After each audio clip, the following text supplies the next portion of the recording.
Hey guys, what's going on? My name is Caleb and welcome to this reaction video here for today, and it's another Anime America video. Today we're going to be looking at top 10 manga that should have gotten an anime.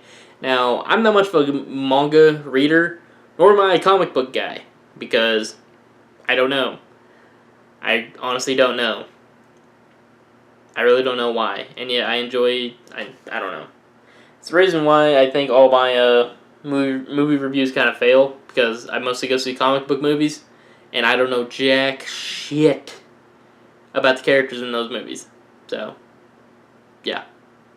Anyways, today this should be interesting seeing what manga I'm guessing Robin alone likes and wishing that they got in an anime.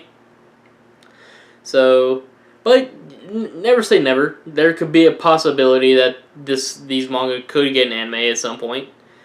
Unless there's just absolutely no goddamn chance in hell. Then, what the hell do I know? So anyways, let's go. Yep. There we go. Spoiler warning. I'm guessing this was during Halloween, because of the black and white. And the random little dots. So, Parasite was made back Nope, never mind, I'm an idiot. It's because it's manga. 6-year-old manga got its own anime. I'm an idiot. So all of us here at Anime America have a message for the anime companies. Hey guys, there's no more excuses now, is there? So today we dedicate this list to all the manga that could have been in our top 10 manga that should have gotten an anime. For this list, we have chosen manga titles that never, ever got an anime, and we wholeheartedly felt that they deserved one.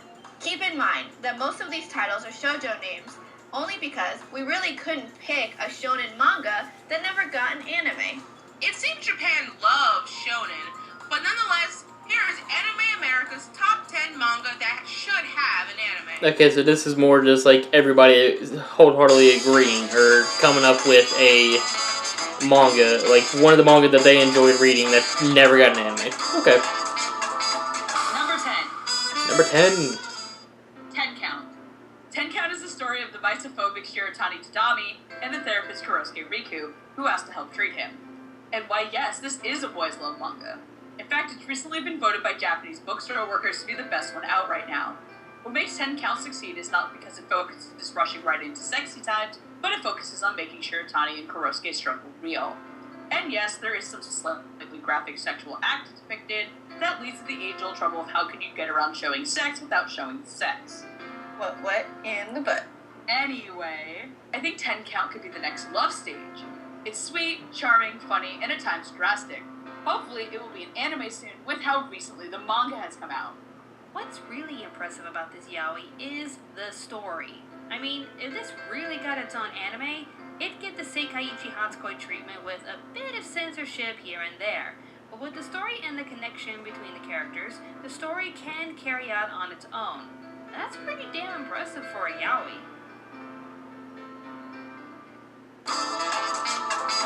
Number 9. Dengeki Daisy. This is a cute manga that is filled with sadness, laughs, and cyberbullies. When Teru's older brother died, she was left with a cell phone containing the text address of someone named Daisy, who Teru's brother had told her would support her when he was no longer able to.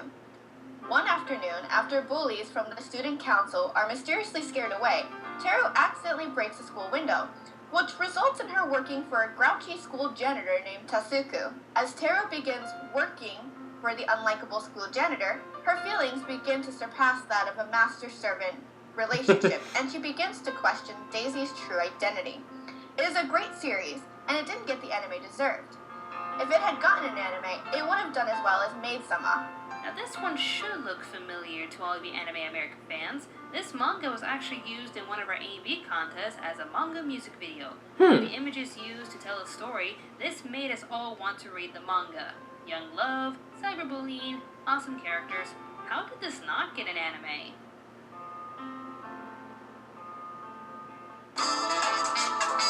Number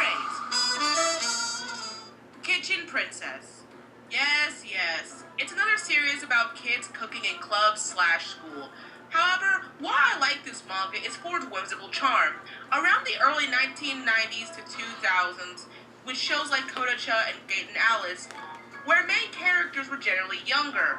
You had shoujos with more blissfully innocent situations. In Kitchen Princess's case, they took the aspect of cooking and told a slice-of-life genre as if it was a magical anime, with the cute card-captor Sakura-like romances, while at the same time gearing it with a broader audience. So if anything else, this needs an anime to rekindle an old sense of whimsical innocence that we all share and love. While Kitchen Princess may not be the most shining example of shoujo diversity, it is really cute and about as sugary sweet as its title suggests. Heck, it's also got hidden depths like conspiracy theories and death.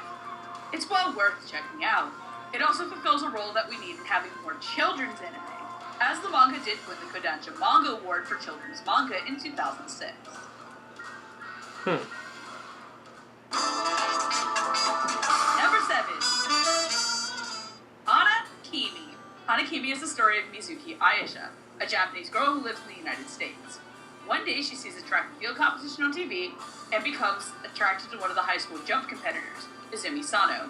She begins to idolize the young athlete and eventually transfers to Japan to attend the same school Sano does. However, there's a catch. Sano attends the all-boys Osaka Gakuen, and Mizuki must disguise herself as a boy to enter. While Hana Kimi may have no anime, it does have 5 different television drama versions. But those aren't anime, so they don't count. Hana Kimi might have accidentally started my own personal love of sports anime, as it is partially about track and field, as well as angst. Heck, it might have gotten a lot of us into Oron, as it shares the trait of a girl hiding in a boy.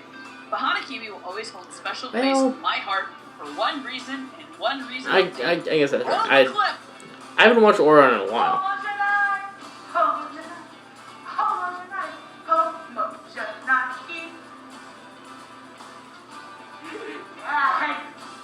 Back in my early high school days, we used to marathon Hana Kimi dramas. And there isn't anyone in my hometown who can't do the Homo Janai song. Poor guy.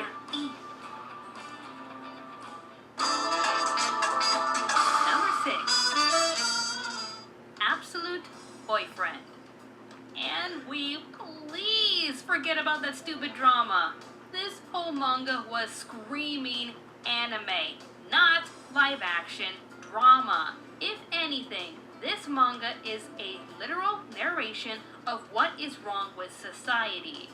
Reading this manga, the naturalist in most of us could have seen the plot heading towards her becoming a stronger, more independent character to which she wouldn't need Knight by her side anymore. But by how people treated her and even ignored her, why wouldn't she choose a robot over humanity? That's a narration I was unfamiliar with, but it tells the sad decline of humanity with how we treat each other nowadays. It's no wonder we escape to our electronics and games, with bitches being crazy, constant bullying, and society judging everybody for what they do. Wouldn't you have trust issues? That's really the reason why I didn't understand how this couldn't be an anime. The art was nice, Knight was gorgeous to look at, and the underlying message is a real warning to us all. Treat each other as you would want them to treat you, or else humanity will only get worse. On a lighter note, this manga basically depicts that tiny but interesting part of my anime mind where my shame corner lies. It's a dream situation where I honestly wish to be in, though with the live action being utter, donkey droppings, I'm hoping an anime will give this manga what it truly deserves. Plus, think about it, all the hot guys that you can really imagine manufactured at your fingertips. Something like that could be nice story for an anime. I wonder if this is why people like Clear from Dramatical Murder. Huh. Sorry for not expressing like I said, I don't read a bunch of anime, or read a bunch of manga. Oh, look, So I wonder how that happened. And plus none of these I've actually heard of, so yeah. Wish is a great 4-manga read, short and to the point. We were all teased when it looked like it was gonna get an anime, but it never happened. Why? It's not fair. How dare you tease us like that? I honestly think it has to do with the fact that Cardcaptor Sakura came out around the same time, so it took all of the fans with it. Wish kind of got pushed to the back burner. It was a unique storyline, and although a little bit predictable, it was cute and sweet. And whenever I read this manga, I always had a smile on my face. Come on, Japan. Everyone I knew loved this manga. Why didn't it have an anime? You've got angels and demons shacking up at Shuichiro's house, causing all kinds of trouble you could imagine. Plus, we get some pretty ambitious relationships between the characters, especially with the angels. Technically, the angels do not have genders, so that just made things more fun and interesting for the readers who've never read these kinds of relationships before. Boy, girl, who cares? I love you! Man, why didn't Wish get an anime? Number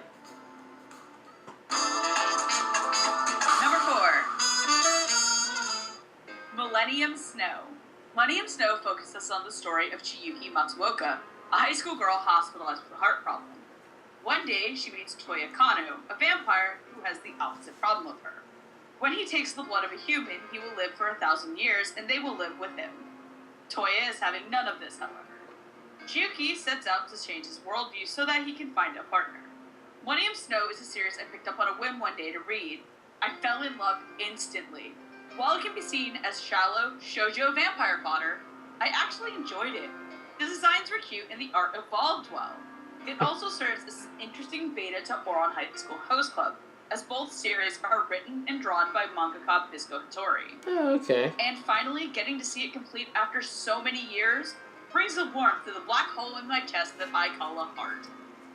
Millennium Snow is a sweetly somber tale that's concise and to the point, when it capitalizes on aspects that other anime seem to disarray. The vampire traits are fresh, its characters combat those only short of Ouran, and in a way, it's a great manga to introduce newcomers. Truly an idea an anime can cash upon. You wanna know what we call this manga? The better Twilight story that should have been made. And you know what? It is a lot better. But the realistic connection between the characters and the struggle they individually face, we are given an impressive story all around. Our leading lady, Chiyuki, is sick. She wants to live longer and be by Toya's side. He has the ability to make her an immortal vampire like him, but he doesn't want her to suffer like he does. You see? Already you're interested by the characters and their connection. Now could you please make it an anime? And then afterwards, can you make Ouran High School Host Club Season 2? Yes. I second that. Please. Ouran Season 2, please. I actually want more Ouran High School Host Club. Please. Number 3, I actually really enjoyed that anime. Clover. Okay, back to manga. Wait. This was made by Clamp? Yes, Robin. But they're not noodle people. No, Sailor Moon Crystal decided to take them from him. Didn't blow the belt, Ellie. Where do I start? This manga is beautiful. It's by Clamp, so yeah, of course it is. What is also beautiful? The story and how well this would have translated to an anime without effort. I think the biggest problem is that it was a short manga series. Even if it would have gotten a movie, I would have been happy. I would have loved to watch this anime come alive. The story is sad, but it's unique. It's not a common type of story that is out there. It takes place in the future where a government searches for children called Clovers. Sue is a 4-leaf clover that is isolated out of fear with how powerful she is.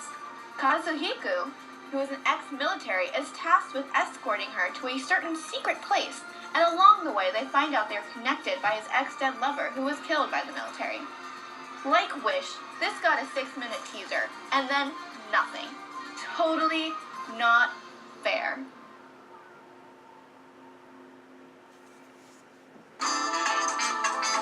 Number 2. Mars. Not the planet, by the way. That one sounds In my familiar. collection of high school manga, Mars is a very personal story that can easily touch the hearts of many, as people can relate to how real and close to home their situations are. It shows that love isn't going to be a road of milk and honey of which we normally believe it to be, but it still can last with a bit of trust and companionship. And unlike the Romeo-Juliet scenario, this has a happy ending, giving a ray of hope in the darkness that is called reality. So, with the industry needing something to push for ideas, why not try this for a good idea? I know. Another Romeo-Juliet type manga. But man, this manga is just beautiful. Kira and Rei meet when Rei asks Kira for directions to a local hospital one day at a park. But instead of telling him the direction, she draws him a map and hands it to him without saying a word. On the back of the directions is a picture Kira drew of a mother and child. On the first day of school, they are both surprised to find that they are in the same class.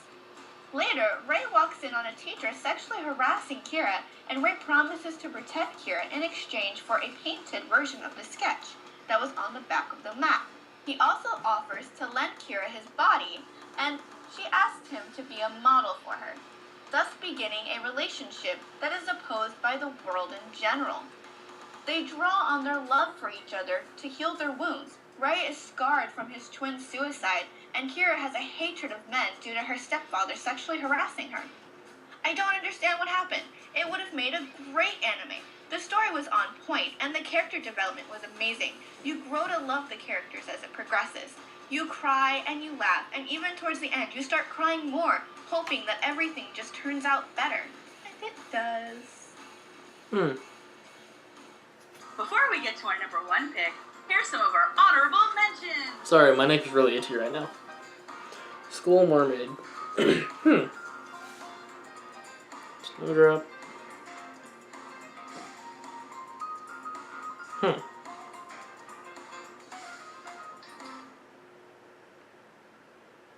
And the number 1 manga that should have its own anime is... The artist behind this masterpiece was able to get 2 animes before this manga's release. With how popular her stories were and how amazing this one was, all of us here are seriously asking, why didn't this manga get an anime?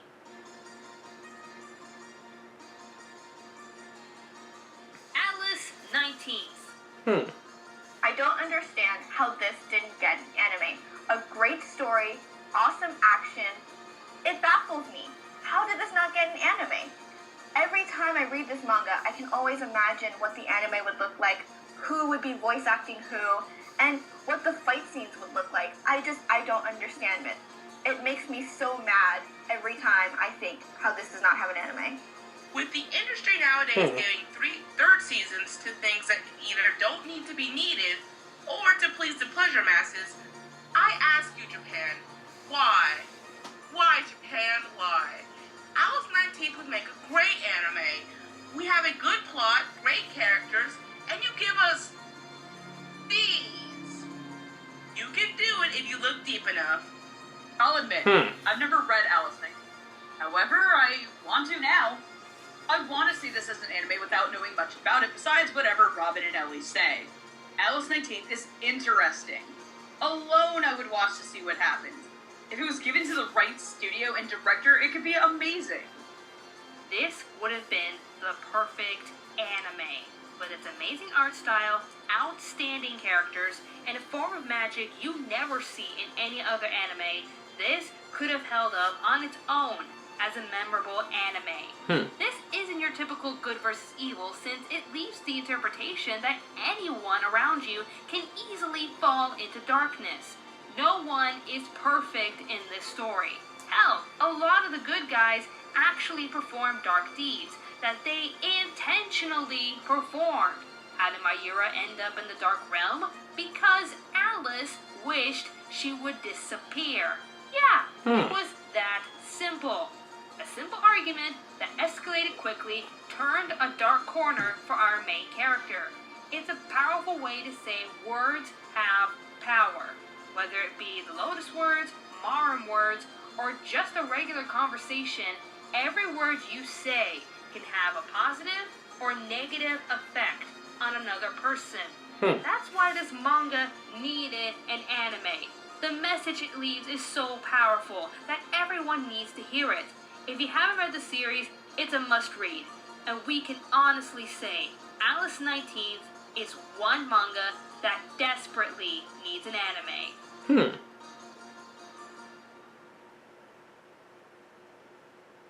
So, when do I get my Tokyo Ghoul re-anime? Shut up, Megan.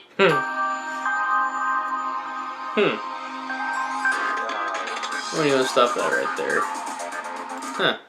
So that was top 10 manga that should have gotten an anime. All those seem pretty interesting. Again, I'm not much of a manga reader. Like, I want to start reading them a little bit, but then again, I don't know. I don't know if I got the time because everything else is going on.